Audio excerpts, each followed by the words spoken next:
Hi everybody, Tim Hughes here. I'm the CEO and co-founder of DLA Ignite. With me today, I've got Ray Eitel-Porter and we've got Dr. Paul Donga. And we're going to be talking about their new book, Governing the Machine, which I've read and is an excellent book about governance of AI. It's very timely, I would say, because it's one of those things where there seems to be a lot of discussion on LinkedIn. How do we do this? And then you brought the book out, but we'll talk about it. So where can people find you, Ray and Paul? I would say on LinkedIn, actually, and I have the distinction of being the only Ray Eitel-Porter, as far as I'm aware, in the world with that weird surname. And Tim, lovely to be here. Same for me. You can find me on LinkedIn, Paul Donga, and we are launching our Substack as well to go with the book. So for those that order the book, there's a Substack page on the inside, and we will be posting on there. Fantastic. Substack is the fashionable thing to do, I believe. So excellent. So opening question: what was the inspiration behind the starting to write the book? Well, I'd been working in the sort of AI governance, responsible AI space for, I guess, something like about 8 years, and seeing the power of AI getting stronger and stronger, its capability, but also noticing that companies were becoming increasingly nervous about deploying AI as we moved into generative AI, and now people talking about AI agents. And I thought that it was time to actually take a step back from having advised companies on how to do this, how to use AI without it going wrong, which for me is basically what AI governance is about, and to put down my guidance into a book. And I got about probably a couple of months into writing it, and then I thought, you know what, I really need someone who is deeply technical to help me with some of the technical sections here. And that's when I turned to Paul. And I also figured that we needed a qualified lawyer on the team. And so our third author, who couldn't be with us today, is Miriam Vogel, who is both a qualified lawyer, but also in the US, and was chair of President Biden's AI advisory committee. So she brought the US angle to things as well. Paul. Yeah, and Tim, from my side, I mean, when Ray approached me, I mean, instantly I just said yes. I'm so passionate about this subject. So I started my AI journey back in the 90s. My PhD was in artificial intelligence, and I used to teach it at university and do some research. After a long detour into other roles, all technical roles at banks, I got into AI ethics. And at the time Ray approached me, I was head of data and AI ethics at Lloyds Banking Group. And my day-to-day job was actually helping the bank to mitigate the risks of AI and get AI to do what they want it to do. So when Ray approached me, I was like, yes, this is what I do, and I feel very passionate about it. And I'm really lucky because I do the work that I feel passionate about. Excellent. So yeah. So you highlight that AI governance is a collective effort rather than solely a technical problem. Who is the audience for Governing the Machine? Well, we very much positioned this as a book for senior business leaders, but also for individuals who want to know how they can have an influence on the sort of responsible use of AI. Within an organization, I think it's critical that a senior leader who is both committed, has budget and political clout leads the AI governance program, but he or she needs to bring the rest of the organization along with them. You can't do it just out of the technical department, or just out of the legal department, or just out of the risk and compliance department. It needs all of those, plus it needs HR, and it needs other people to be involved as well. A broad audience is really for our book. One of the things that I thought was really interesting was, because I've read a couple of books about AI governance in the last 3-4 months, and they approach it quite differently, because they actually see the CISO, so the Chief Information Security Officer, or a chief AI officer as being the person that actually lead it, whereas you're talking very much about it coming from the CEO, which is quite different. Yeah, I mean, I think CEO is ideal. Obviously, not every organization is going to get that kind of level of buy-in, especially maybe in really large organizations. But it really helps if you've got a board member who is behind it, and not just behind it in name, but actually putting their weight behind it. In some ways, it's no different to any other kind of big cultural change or transformation program in an organization. The better senior leadership you get, the more success, frankly, you're going to have. Yeah. In the book, you've got a governance framework which addresses 9 core categories of risk, including accuracy and reliability, fairness and bias, explainability, accountability, data privacy, and environmental and sustainability. Which of these 9 risks do you find that organizations most frequently underestimate, and how does the book help leaders to address them? Okay, should I start on this one, Ray? You said, you're right, Tim. We landed on 9, and I think it's worth pointing out that we surveyed a number of I guess sets of principles out there, and UNESCO, OECD, the UK government, the EU AI Act. There are a wide-ranging sets of principles, some of which are legislation, some of which are guidance and voluntary. And we synthesized those to really land on what we thought were the most impactful ones, and ones that are probably going to be enduring. So they will be around for a long time and need to be dealt with. So that was quite a journey to land on those. That doesn't mean there aren't others, but I think for the biggest ones, it's those. I think for me, I mean, I'll probably just talk about 2. The bias and fairness issue is one that really, I guess, launched AI ethics as a field of study, where in 2016-17, we were beginning to see machine learning systems, which is early AI, discriminate against certain groups, certain minority groups, and not include them in certain decisions. So that really launched the field. That still exists. Right, that is still a problem. And we talk about a number of techniques that firms can employ to mitigate those risks and remove them, by and large. So we talk at length about that. And I think that's such an important topic that you have to have it front and center because of the way AI systems work on the data that they're trained on. And I think the second, so that's definitely one, right? That's a big one for all organizations, particularly those in regulated industries, where they really have a regulatory responsibility, really, to make sure they don't cause harm. And the other one that I know Ray and I talk about, Ray knows it's a bit of a passion of mine, is we're all hearing about generative AI and the build out of data centers. So that's putting strain on water resources, climate, and on the grid as well. And of course, with the generative AI being developed by some of the biggest tech companies, that's putting further strain on all of that.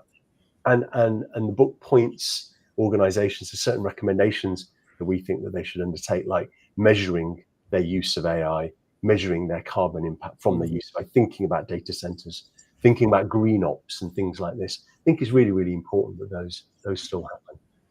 Yeah, you cover a lot in the book, don't you, in terms of the legislation from GDPR onwards, really, which is fascinating. Tim, can I jump in with one other thing, which I guess is increasingly concerning me, and that is the risk of people over relying on AI. So, as we talk about human in the loop as being one of the ways of making sure that AI is okay. What human in the loop basically means is that, that the AI does something, but a person checks it before it actually goes live. So let's say it's a medical situation, you get a recommendation from the AI, but a doctor should be the one who actually looks at it and decides, yes, this is a good piece of advice or not. The danger is that we're seeing people, when they're working with AI, becoming a bit over-reliant on it and assuming that the AI is right. But we all know from our use of ChatGPT that it often isn't. It makes stuff up, right? And it makes very plausible stuff up. So I think how we train people to be alert and on the ball and using it in the right way, but keeping that sense of checking and what have you, I think is going to be absolutely critical. Mm. Yeah, I agree. I mean, anybody that's been using AI for a little while knows that it can give wrong answers, and we have to check it. Yeah. So you provide a detailed blueprint for establishing an AI governance program. Given the rapid pace of AI adoption with critical design considerations, should guide the design of an AI governance process. Yeah, I think there's probably 2 or 3 things I would say. One key question that you need to think about at the beginning is, how are we going to actually define AI? So there is no official definition. There's quite a few that float around, and there's a bit of a consensus coming towards sort of the one that's used by the EU and by the OECD and so on. But there's a question about how broad or how narrow do you want to define AI? And the risk, if you define it very narrowly, is that people in the organization will just sort of say, well, what we're doing isn't AI. And they find that that's a nice convenient way to avoid any of the scrutiny that maybe should take place. But of course, if you define it very broadly, you're going to end up assessing many, many more applications. So there's a balance there between the volume that you can cope with as an organization. Ideally, you want to kind of take a quick look at everything, do a risk assessment, and then if it's high risk, you want to dig deeper. And if it's low risk, well, fine, just leave it and get on with it. The other sort of design consideration I would think about is probably starting with a smallish central team of people who are really expert in the space.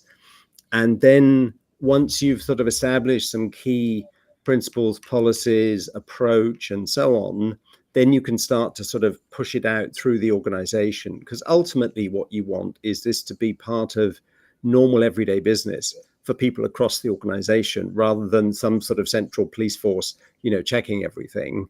But it's probably good to establish it with a smaller set of experts who then become the advisors and the helpers and the support for the rest of the organization over time. Yeah, I was talking to someone recently, and they said that I said, "What do you do?" And they said, "I'm a subject matter expert for the Copilot rollout in my company." I said, "Oh, that must be fascinating." She said, "It is, but what I found is that actually nobody wants to use it." And I said, "Why is that?" They said, "Because they're too scared." And she said one of the objections she got was, if I start using it, it will take my job. And that's a classic example of there was a kind of certain amount in that company of build it and they will come. Of course, everybody's excited about AI, are they? And so you talk about in the book about AI challenges, and you talk about the unpredictability of AI. Like hallucinations and things like that. Tell us about that, Paul. Yeah. So the word hallucinations is being used now to refer to exactly when ChatGPT makes something up. Number one, I don't really agree with using that word, because humans hallucinate. IT stuff doesn't hallucinate, right? It doesn't have an imagination. It can't really hallucinate. But the central idea is, look, the way ChatGPT operates is it predicts effectively tokens. Tokens are like vowels. They're parts of words. And what it will do is it will, given a sequence of preceding words, it will predict the most likely next token and add it to the end of the sequence. And then it will look at that whole sequence and it will predict the next most likely token. And this is a technical term for this. It's called autoregressive decoding. I don't know why it has to be a complicated term, but it is.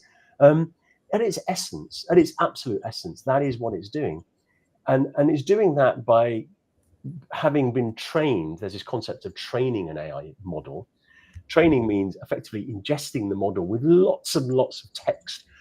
So ChatGPT has been trained on much of the content that's publicly available on the web, including Wikibooks and some other sites which aren't so good.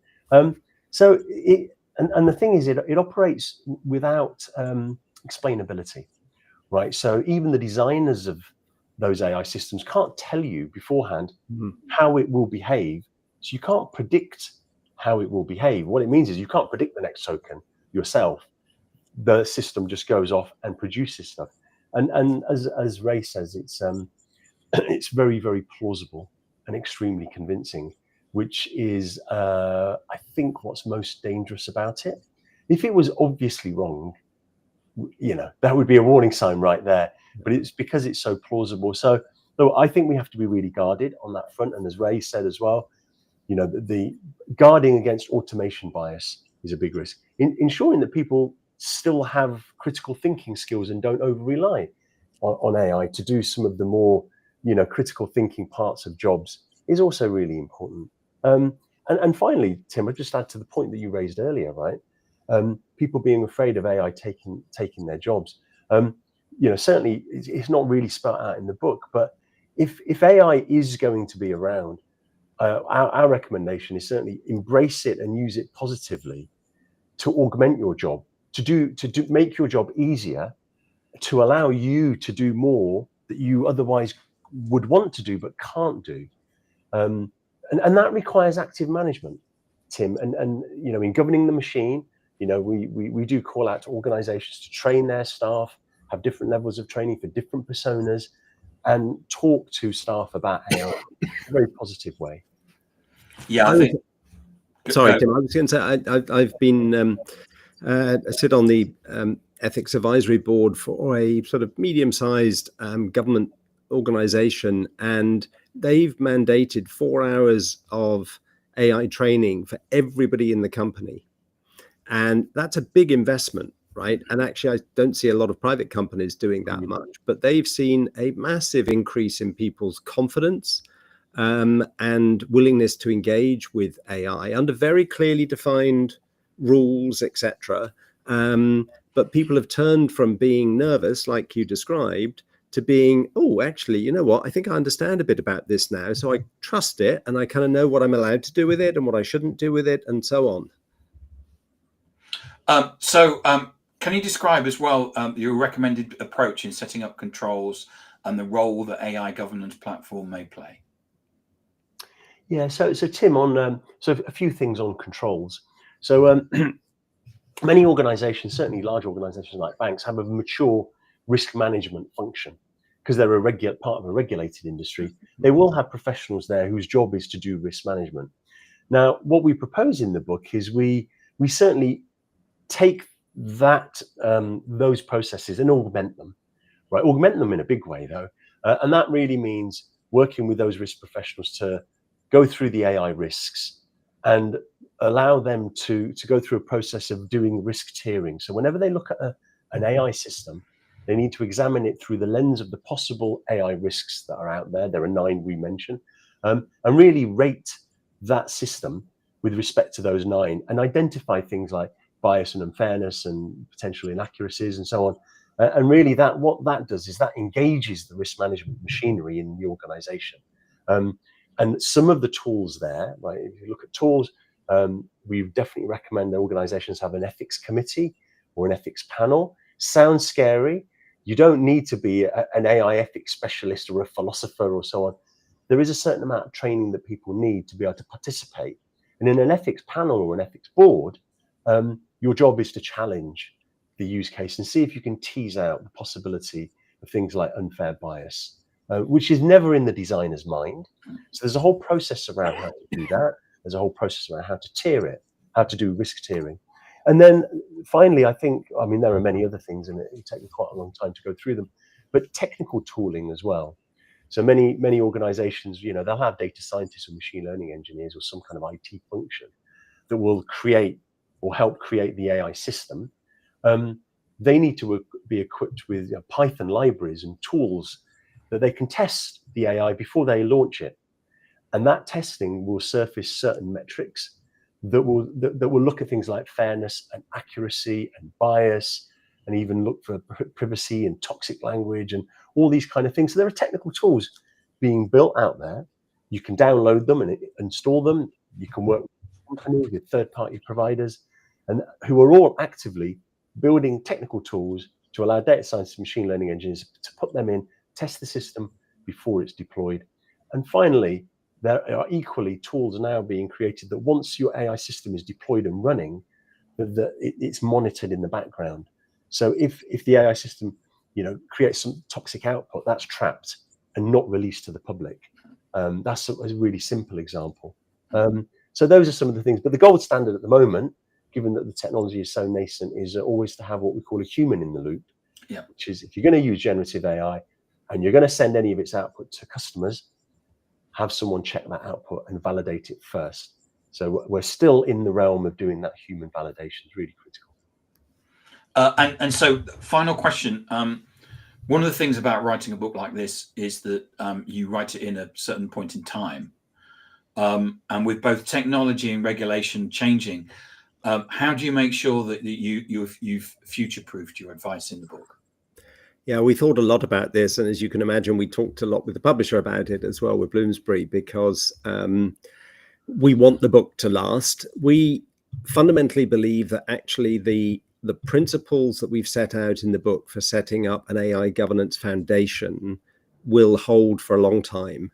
And we encourage people, as they're designing and setting up that AI governance process and framework in the organization, part of that needs to be continual monitoring of changes to regulation, changes to technology, changes indeed to how the organization is using AI, right? Because that's going to move over time. But your core foundational AI governance program should be flexible enough that it can adapt going forwards. And I'll give you one good example. So when just after ChatGPT came out, I was asked to go and address a group of senior lawyers, general counsel, and people like that. And what was really interesting was that there were a few companies in the room that had no AI governance historically in place. They were the ones who'd had to basically jump in and ban ChatGPT completely from being used while they figured out how they were going to come up with a policy and a process for approval and what people could and couldn't do with it. The companies that already had an AI governance process in place and a policy could relatively quickly just adapt it to say, oh, well, there's this new thing now, ChatGPT. All right, we need to change a few of the policies, change a few of the rules and what have you. But that's quite easy because we've got the core process in place. And I think that, that's what we would encourage people to put the process in place and then adapt it as things change. Ray, Paul, thank you so much for coming on and talking about your new book, Governing the Machine. If I wanted to buy a copy, where can I get one from? You can get it from Amazon, and you can get it from most good booksellers, as they say. Excellent. And Ray, where can we find more information about you? So go to LinkedIn. I'm on LinkedIn, and we also have this Substack. It's called Governing the Machine AI, where we're going to be continually, continuing the conversation about AI governance. Excellent. And Paul, where can we find more information about you? Oh, similar to Ray, you can find me on LinkedIn. You will find me giving talks and other podcasts around the work that I do. My full-time position is at NatWest Bank, where I lead the bank's AI strategy, and I'm head of responsible AI. So in the financial services community, I'm quite well known. Okay, excellent. Thank you, Tim. Ray and Paul, thank you so much for coming on and talking about your new